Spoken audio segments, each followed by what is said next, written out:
Salam Sejata to my lecture and friends. Me myself Angeline Balasubramaniam, and today I'm going to introduce about introduction of the issues that our group choose on title Combating Corruption based on Malaysia and Anti-Corruption Commission Act 2009. Well, to say, corruption is a disease in many ways that affect people and country. Simple word for more understanding, we define corruption as the private gain.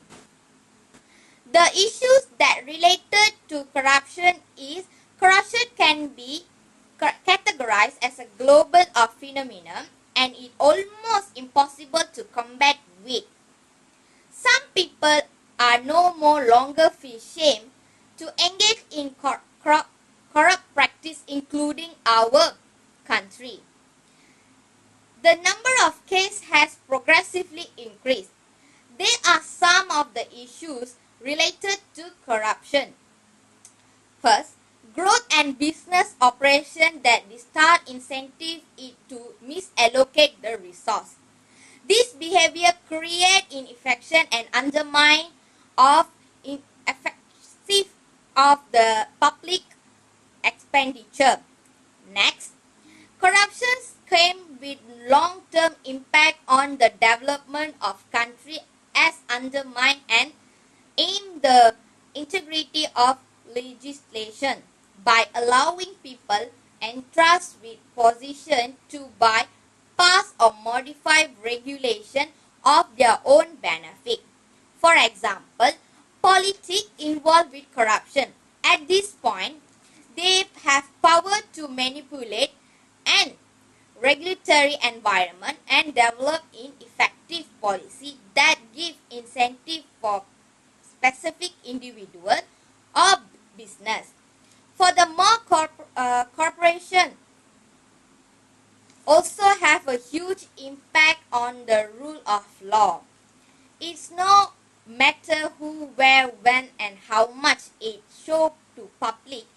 There are rules are not constantly applied in with the law and result in violations of rules and regulation, which of course severely undermine the rule of law. Good day, madam and everyone. My name is Prenta Ravi. I would like to present meaning of corruptions. What does the term corruption refers to? Misuse of resources or power of personal benefits. It is applied by the individual or group of people entrusted with the position of the authority and its difficulty present itself. Second, power tends to corrupt and absolute power corrupt absolutely. As we can see nowadays, those in power punished by the law unfair compared to the ordinary people. This shows that even the current law can easily break the rules. At last, I can say that current law is completely with corruptions can happen in the judicial system. Next, I will continue with Malaysian Anti-Corruption and Commission Act 2009. The Malaysian Anti-Corruption Commission Act 2009, it is called as MACC Act, has been amended to introduce corporate liability provision of bribery and under the section 17A of the MACC Act, which came into the effect on 1st June 2020. Prior of the introduction in section 17A, the MACC Act only primarily focused on the prosecutions of natural persons who were involved in corruptions. There are three main objectives of Malaysian Anti-Corruption Commission Act 2009. First, they provide the establishment to the Malaysian Anti-Corruption to enact new and better rules and prevent corruption and related matters. Second, clarify the responsibility of Malaysian Anti-Corruption Commission involved. Third, aim to push the integrity and responsibility of public and private sector management through the establishment of Freelance and Responsibility Anti-Corruption Agency. That's all about the Malaysian Anti-Corruption Commission Act 2009. Next, I will pass to my group member. My name is Ashwini. Today I'm going to talk about the types of corruptions. There are 4 types of corruptions. Firstly is the extortion. It occurs where one person make a threat against another person of the adverse consequence.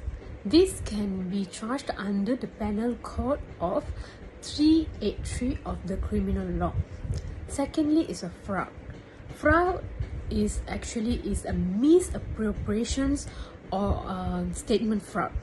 Okay, and these corruptions can be charged under the Criminal Code or Act number 574 and falls into the category of the criminal offense. Thirdly is the bribery of the government official.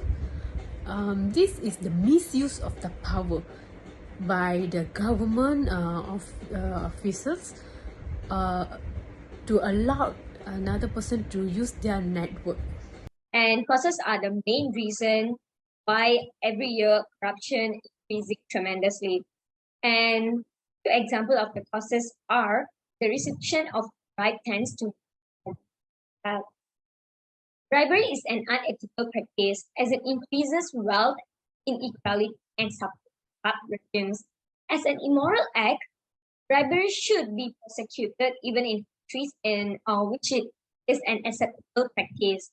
Businesses and governments should be considered moral entities that enter into social contract. The FCPA does not specify a minimum value of what constitutes a bribe.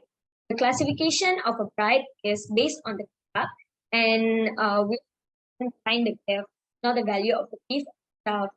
As Hemans and Lipkit's 2011 reveals some negative effects on corruption and bribery as public spending, discouraging investment and undermining efficiency of governments and place participants at investigation by the international. All these are under the reception of bribe tends to be more severe, whichever is higher. The more severe a punishment, the more likely that offenders will desist from criminal act. Therefore, the one-day jail sentence for corruption cases should be scrapped. It would be more appropriate under the MAC Act 2009 to impose a mandatory jail time of at least 2 months with a minimum of 2 plus fine. And why this mandatory jail time of at least 2 months with a minimum stroke of time? Because a heavier sentence coupled with a long term with keeping will open the eyes of the public the fact that corruption will surely lead to ruin of not only the persons involved but their entire family as well. And lastly, the punishment is still light. Next is measures to overcome corruption. First, Malaysian Anti-Corruption Commission Act 694/2009 needs to be changed or improved to ensure corruption cases can be resolved. Second, the country needs a very scary law so that these irresponsible individuals will be intimidated into committing corruption crimes. The third is existing laws can also be upgraded by setting a minimum period for bribes and increasing the amount of fines to offenders.